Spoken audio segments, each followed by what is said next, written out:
Let me ask you something. You probably have a phone charger in your bag, maybe a wallet, some keys, a water bottle if you're organized. And you think that's preparation. That's fine for a Tuesday, but here's what nobody tells you about urban emergencies. They don't happen on Tuesdays when you're ready. They happen on a Wednesday when you're 3 blocks from your car, your phone is at 4%, and something has gone sideways in a way you did not plan for. Here's the thing. The prepping world spends a lot of time talking about bug-out bags and 72-hour kits and wilderness survival, but most of us are not getting stranded in a forest. We're getting stranded in a parking garage, or a subway, or a city that just lost power for 6 hours. And for that kind of survival, the most effective tool fits in your pocket. Specifically, it fits in a tin that used to hold breath mints.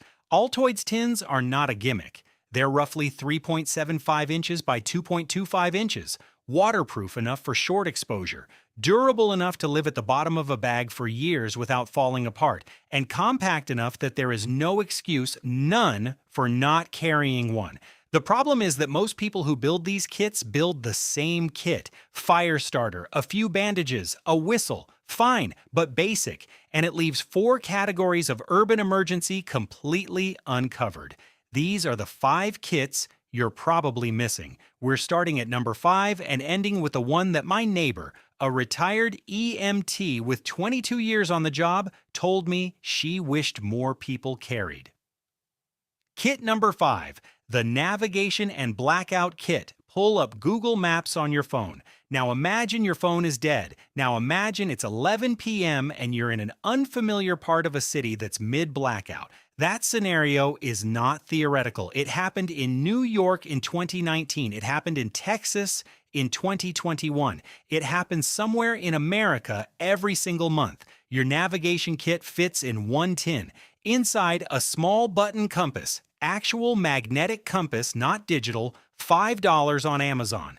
A folded paper map of your city's grid printed before you need it. A micro flashlight or 2 red LED button lights. A short list of emergency addresses written in pen on waterproof paper. The hospital nearest to your home, a friend outside your neighborhood, your local precinct, and a short length of reflective tape you can mark your path with if you're moving through an unfamiliar area in the dark. The whole thing weighs less than 3 ounces, and it solves a problem that your phone, your smartwatch, and your car's GPS all fail at simultaneously the moment the grid goes down.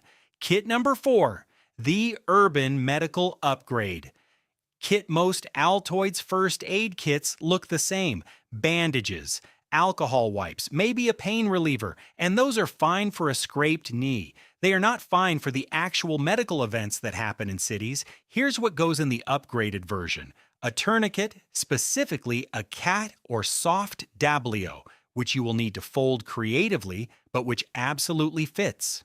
Hemostatic gauze, 1 small roll, a Mylar emergency blanket, nitrile gloves, 2 pairs folded flat, an antihistamine tablet strip for allergic reactions, a small card with blood type, allergies, and emergency contact, laminated.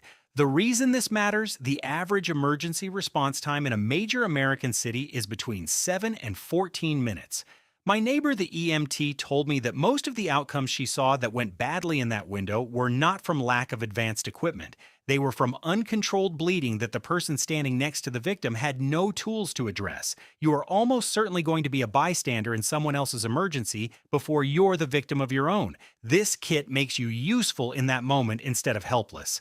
Kit number 3, the Communication and Documentation Kit here is something most people have never written down. Their own address. Sounds absurd, but in a high-stress moment, after an accident, during a medical episode, when someone is asking you questions you should be able to answer, the brain does strange things. Numbers disappear. Names go blank. This kit contains a folded copy of your ID information, insurance card details, vehicle registration info if you drive, 2 quarters and a dollar bill, and because payphones still exist in more cities than you think, and because vending machines don't take Apple Pay when the cellular network is overwhelmed, a small notepad and a Fisher Space Pen or a short golf pencil because you need to be able to write in the rain and under pressure, and a pre-written note with your emergency contacts that can be handed to anyone, a paramedic, a police officer, a good Samaritan, without you having to remember anything.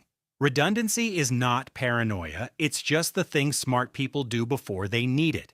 Kit number 2, the Urban Escape and Egress Kit.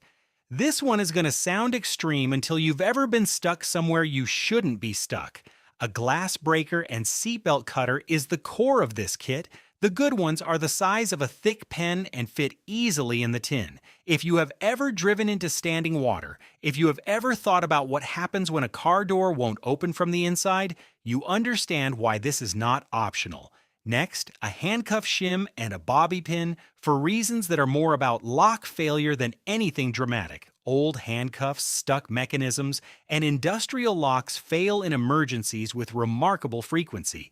A length of 550 paracord compressed, and a small pry bar, the titanium pocket kind, which handles everything from forcing a jammed door to removing a stripped screw from a panel you need access to.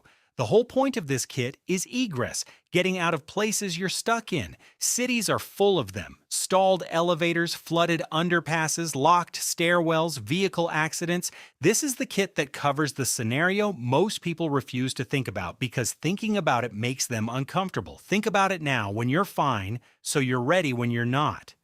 Kit number 1, the Power and Signal Kit. And this is the one my neighbor said she wished more people carried because in every single urban emergency she responded to over 22 years, the resource that ran out first, before water, before food, before almost anything else, was battery power. Inside this tin, a keychain battery bank, the flat kind, charged and ready. A folded charging cable with multi-tip compatibility. A signal mirror, the real kind, which works without any power source and can signal for attention from over a mile away in daylight. A bright orange microflag or signal tape visible from a distance.